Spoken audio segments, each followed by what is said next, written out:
अभी मैं आपको एक एग्जांपल छोटी सी यहाँ पे एक्सप्लेन कर देता हूँ, उस एग्जांपल से आपको एक्सप्लेन कर देता हूँ थोड़ा सा इसको मजीद। रिकॉर्डिंग मैंने स्टार्ट कर दी है।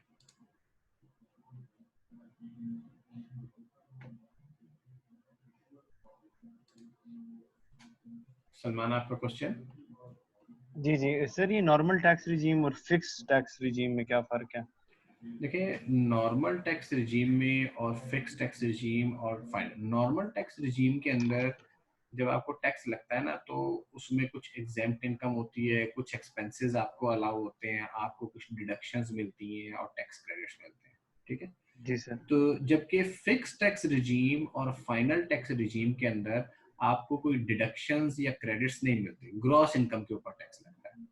अच्छा, अब फिक्स्ड में अच्छा। और फाइनल में क्या फर्क होता है? फिक्स्ड के अंदर ये होता है कि उन्होंने रेट तो दिया हुआ है, लेकिन वो रेट ये जरूरी नहीं है कि उसके ऊपर टैक्स भी एट सोर्स कट रहा हो। जैसे आप इमूवेबल प्रॉपर्टी बेचते हैं ना, तो उसके ऊपर यूजुअली कोई टैक्स नहीं कट रहा होता, ठीक है, लेकिन जी उसका एक फिक्स रेट किया हुआ है ग्रॉस इनकम के ऊपर, ठीक है। या उन्होंने कहा कि जी जनाब ये इसके अंदर इस रेट से आपको जो है ना एक सेपरेट, एक तरह से फिक्स टैक्स रिजीम है, वो सेपरेट ब्लॉक एक तरह से बना देते हैं, ठीक है। सही जबकि सही। जो फाइनल टैक्स रिजीम है उसमें ये होता है कि आपका एट सोर्स टैक्स कट जाता है, और जो टैक्स एट सोर्स कट जाता है वो कहते हैं बस ये फाइनल है। तो वो जो लफ्ज है ना फाइनल का, उसकी वजह से हम इसे कहते हैं फाइनल टैक्स रिजीम, ठीक है। सही है, ठीक है। और फिक्स में मतलब फिक्स रेट्स होते हैं हाँ, खास फिक्स में फिक्स रेट्स होते हैं, ग्रॉस इनकम पे यूजुअली वो लग जाते हैं, नेट पे भी लग सकते हैं, लेकिन उनको उन्होंने ना नॉर्मल टैक्स रिजीम से अलग किया हुआ है, ठीक है। यानी अच्छा। आप समझे कि हमारे पास ना एक, इसको मैं एक मिनट इस तरह से लिखता हूँ आपको।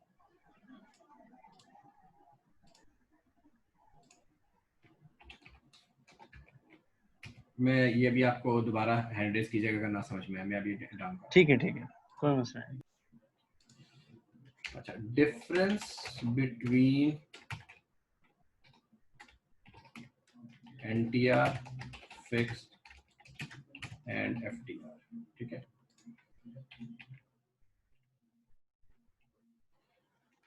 All income are NTR unless they are declared as fixed or FTR। यानी सारी इनकम हमेशा एनटीआर में होती है अनलेस लॉ कहे कि ये फिक्स्ड है या एफटीआर है।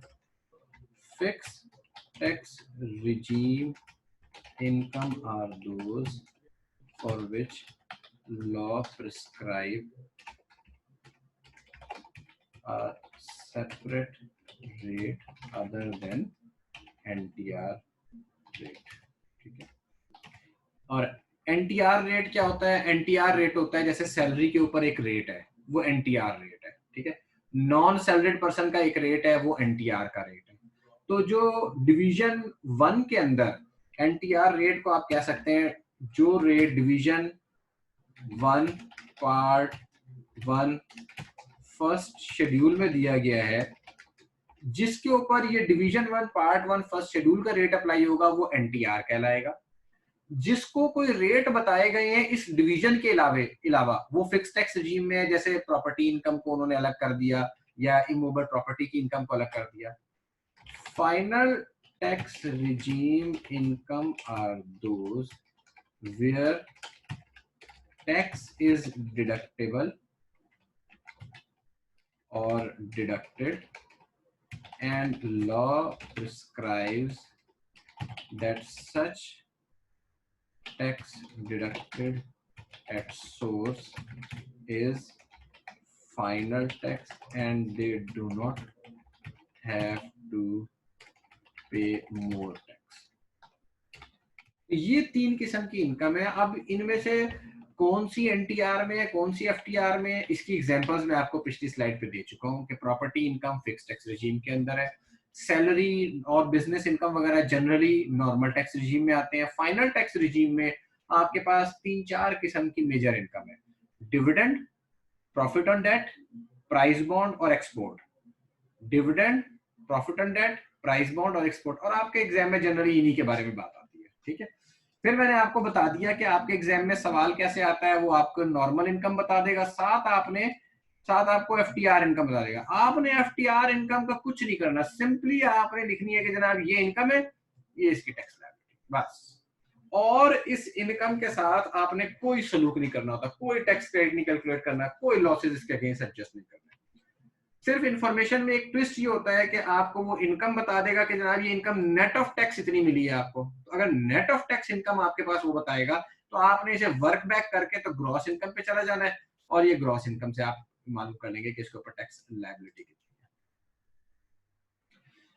मैंने आपने सवाल पूछा कि बिजनेस इनकम एनटीआर में होती है। देखें, एक्सपोर्ट भी तो बिजनेस इनकम ही है ना, तो मैं ये कह रहा हूँ जनरली सारी बिजनेस इनकम एनटीआर में होती है। हर बिजनेसेस मुख्तलिफ किस्म के हैं, लेकिन कुछ बिजनेसेस को लॉ ने कहा कि आपकी इनकम जो है ना वो एफटीआर है, जैसे एक्सपोर्ट वालों को कह दिया। अब आपको ये याद करने की जरूरत नहीं है कि कौन कौन सी इनकम एफटीआर में है, कौन कौन सी इनकम एनटीआर के अंदर है, ठीक है।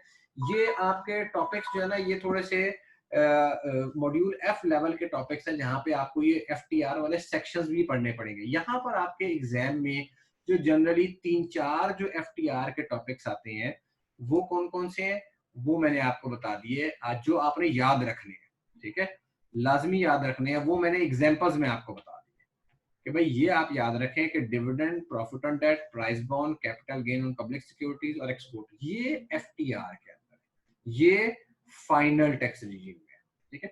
बाकी आपके कोई भी चैप्टर एफटीआर का चैप्टर आपके कोर्स का हिस्सा ही नहीं है सिर्फ, और आपके एग्जाम में जो सवाल आता है उसमें इतनी इंफॉर्मेशन होती है। ये अगर सैलरी का सवाल आएगा तो इस तरह से इंफॉर्मेशन होगी, और अगर बिजनेस का सवाल आता है, ठीक है, तो बिजनेस के सवाल में इंफॉर्मेशन किस तरह से होगी, वो आपको मसलन बताता है पाकिस्तान सोर्स बिजनेस इनकम इतनी है, फॉर इसको मैं सवाल को ना सॉल्व कर देता हूँ, ठीक है।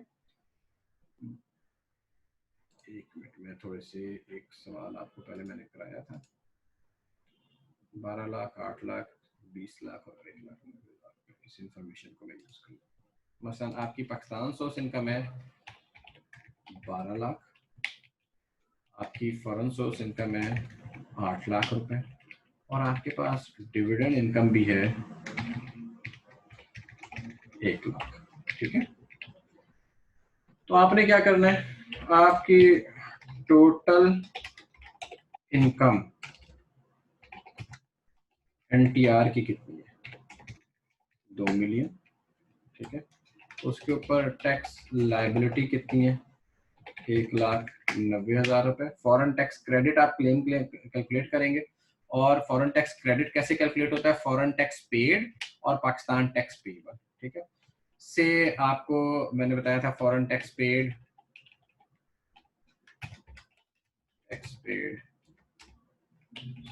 रुपीज, तो अब आपके पास फॉरेन टैक्स पेड कितना आ गया, फॉरेन टैक्स पेड आ गया ₹30,000, और पाकिस्तान टैक्स पेबल, अब पाकिस्तान टैक्स पेबल में आपने डिविडेंड इनकम को शामिल नहीं करना। जब पाकिस्तान टैक्स पेबल को आपने वर्कआउट करना है तो आपने डिविडेंड इनकम को शामिल नहीं करना। इसी तरह अगर आपने चैप्टर 10 के टैक्स क्रेडिट्स मालूम करने हैं तो उसमें भी एफटीआर की लायबिलिटी या इनकम शामिल नहीं करनी, फॉरेन टैक्स पेड और पाकिस्तान टैक्स पेबल। तो इसमें पाकिस्तान टैक्स पेबल आप कैसे मालूम करेंगे, is equal to 1,90,000 multiply by 8 lakh divided by 2 million, और ये हमारे पास इसका जो कितना आ जाएगा 76,000 रुपीज।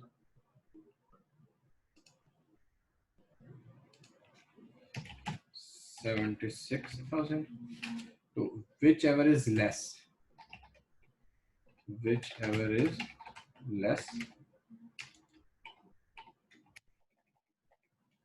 क्या करेंगे, 1,90,000 माइनस, यहाँ से 30,000 माइनस करेंगे तो आपके पास जवाब आ जाएगा 1,60,000 रुपए। फिर इसमें ये आपकी कौन सी लायबिलिटी आ गई, एनटीआर की लायबिलिटी आ गई, ठीक है। उसके बाद आप लिखें एफटीआर,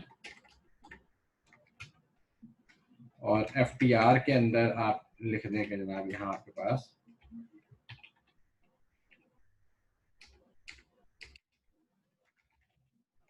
डिविडेंड इनकम कितनी है? 1,00,000 रुपए।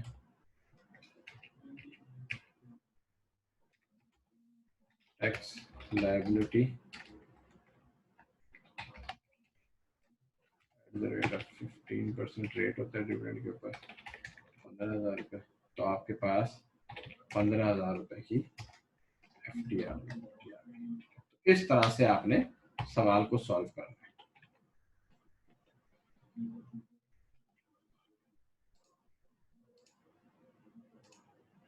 अच्छा, इसी के साथ एक जो है ना आपके पास एक तो ये हमने किया Pakistan source business income, foreign source income, ये सारे आपने, ये मैंने अभी आपको सॉल्व कर दिया। एक और मैंने आपको इसमें सॉल्यूशन बनाना है, वो बताना है इसी के ऊपर सॉल्व करने का, पाकिस्तान सोर्स बिजनेस इनकम में इसी का एक फर्दर सॉल्यूशन मैं आपको बताता हूँ। ठीक है, आपके पास इंफॉर्मेशन आती है, वो कहता है कि जनाब आपका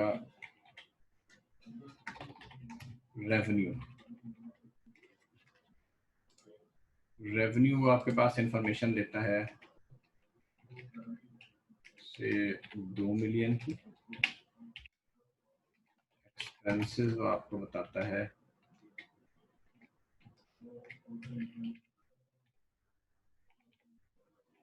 12 लाख रुपए। तो आपके पास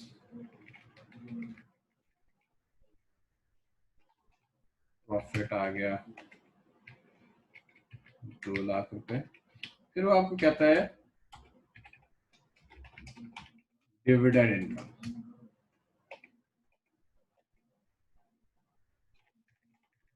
दो लाख रुपए, और नेट प्रॉफिट बिफोर टैक्स आपके पास है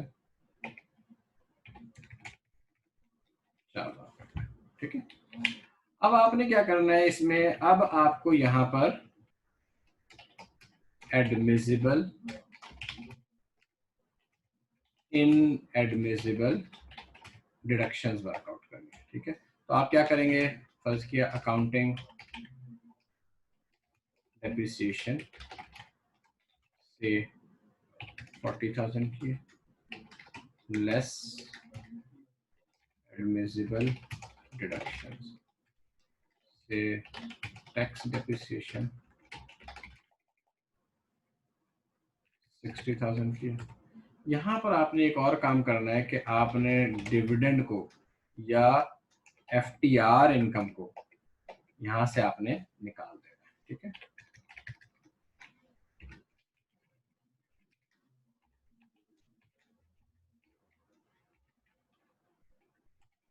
अब ये आपके पास आ गई taxable income from business.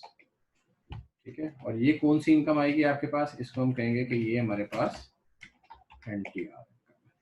4 lakh जमा 4 लाख 40,000, 4 लाख 40,000 में से 2 लाख गए तो 2 लाख 40,000, उसमें 60,000 और निकालना चाहिए, 1,80,000 रुपए की आपके पास टैक्सेबल इनकम आ जाएगी।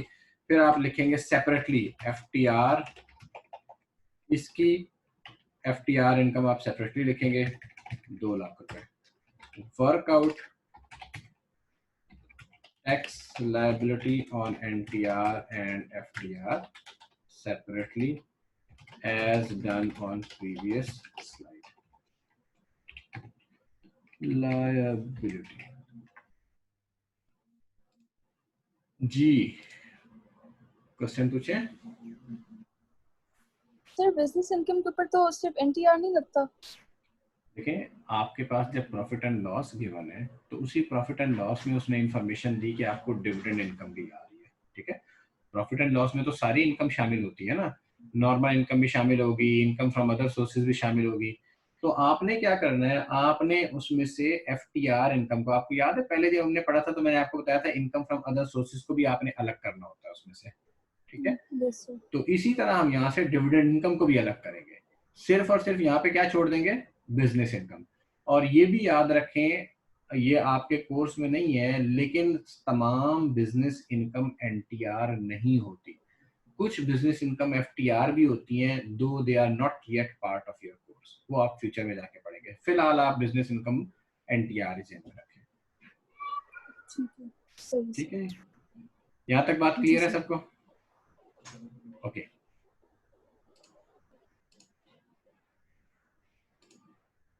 तो ये हमारे पास एफटीआर और एनटीआर के टॉपिक्स थे जो हमने मुकम्मल कर लिया आपके चैप्टर 4 के अंदर से टॉपिक्स थे। ठीक है, इसकी स्लाइड्स मैं आप लोगों के साथ शेयर कर दूंगा ताकि आप इसको मजीद डिटेल से पढ़ सकें, स्टडी कर सकें।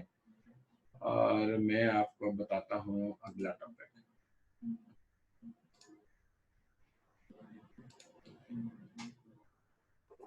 जी, कोई क्वेश्चन पूछना है आपने? जी सर। सर फिर फिक्स टैक्स रिजीम किधर अप्लाई होता है? फिक्स टैक्स रिजीम है जैसे प्रॉपर्टी इनकम है। ठीक है, प्रॉपर्टी इनकम में हम क्या करते हैं, प्रॉपर्टी इनकम के ऊपर नॉर्मल टैक्स रेट नहीं अप्लाई करते। प्रॉपर्टी इनकम को हम क्या करते हैं, एक अलग से लॉ ने उसके टैक्स रेट दिए हुए हैं वो अप्लाई करते हैं। ठीक है, ठीक है, सही से। अच्छा जी, अब हमारे पास है टैक्स क्रेडिट्स का टॉपिक है। मैं स्क्रीन आपसे शेयर करता हूं, लेकिन मेरा ख्याल है उससे पहले मैं एक दफा लॉग आउट करके और लॉग इन होता हूं क्योंकि टाइम थोड़ा रह गया, 7 मिनट रह गए। ठीक है, तो मैं आपको दोबारा लिंक भेजता हूँ।